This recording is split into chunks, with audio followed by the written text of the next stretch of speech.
जी ma'am, आपका नाम बताइए। मैं सीमा शर्मा, अतिथि शिक्षक वर्ग 1 इकोनॉमिक्स से हूँ मैं। अच्छा जी। माननीय मुख्यमंत्री जी से निवेदन है कि हम भी आपकी लाडली बहनें हैं। आपने हमको कितना नीचे गिरा दिया। आज आपने क्या बयान दिया कि हम अतिथि हैं। हम 15 साल से अपना घर छोड़ के, अपने बच्चे छोड़ के, अपने काम काज छोड़ के स्कूलों में पढ़ाने जा रहे हैं, बच्चों को शिक्षा दे रहे हैं, और आपने हमें अतिथि बना दिया। अतिथि बनाना था तो 5 साल रख के हमको हटा देना था। हमको क्यों रखा रहा आपने? हमको कंटिन्यू क्यों करा? हमको बोल देते कि आप अतिथि हो, हम 5 साल बाद अपना दूसरा काम देख लेते।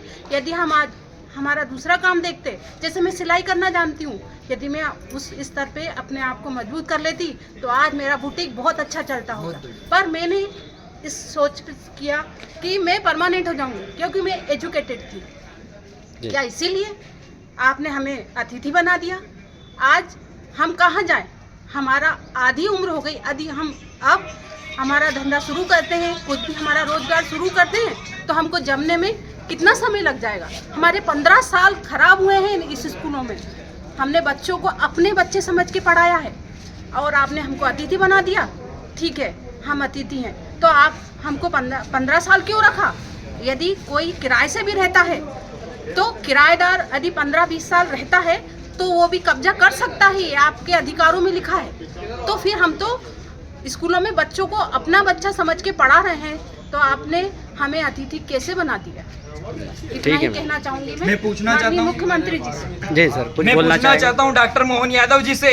उन्होंने सायापुर जिले में जब कलेक्टर साहब ने एक ट्रक ड्राइवर को अपशब्द कह दिए थे तो उनका ट्रांसपोर्ट तुरंत कर दिया गया था। अब यहाँ पर 70,000 अतिथि शिक्षक को अपशब्द कहे उनके कैबिनेट के मंत्री ने, तो क्या चाहती है मोहन सरकार? मैं पूछना चाहता हूँ मोहन सरकार से, क्या करेंगे मोहन सरकार? अब दीजिए जवाब। सही है, ठीक है। कुछ बोलना चाहेंगे आप कुछ?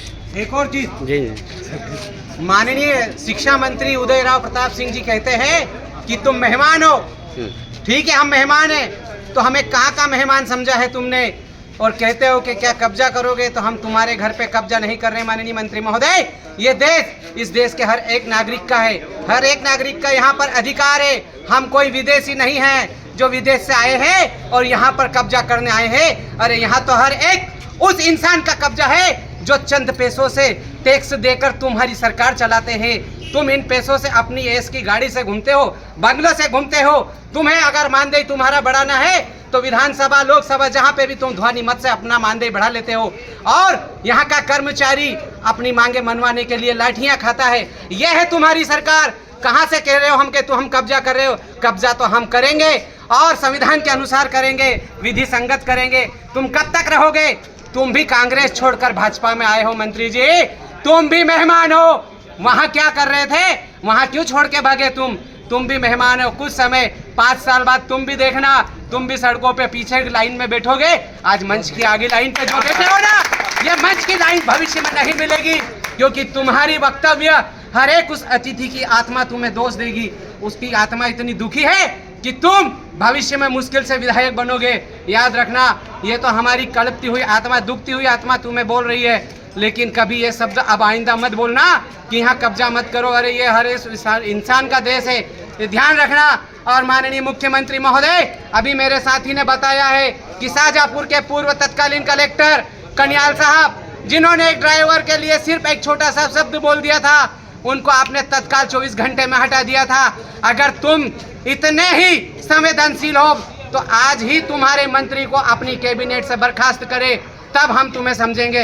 अन्यथा 2 अक्टूबर के लिए तैयार रहे, हम भी सड़कों पर उतरने के लिए तैयार है। देखते हैं तुम्हारी लाठियों में कितनी ताकत है, उन जेलों में भी देखते हैं कितनी जगह है इन 70,000 के लिए। मैं इन्हीं शब्दों के साथ पुनः कहता हूँ कि शिक्षा मंत्री अपने बयान को वापस ले लो, हम हमारी मर्यादा में है। ध्यान रखना, शिक्षक राष्ट्र निर्माता है, वो आरंभ भी जानता है और प्रलय भी जानता है, ये दोनों उसकी गोद में पलते हैं। इन्हीं शब्दों के साथ जय हिंद। सर, आपका नाम बताइए। मेरा नाम सोदान सिंह चौड़िया, मैं एक आम अतिथि शिक्षक हूँ। जी।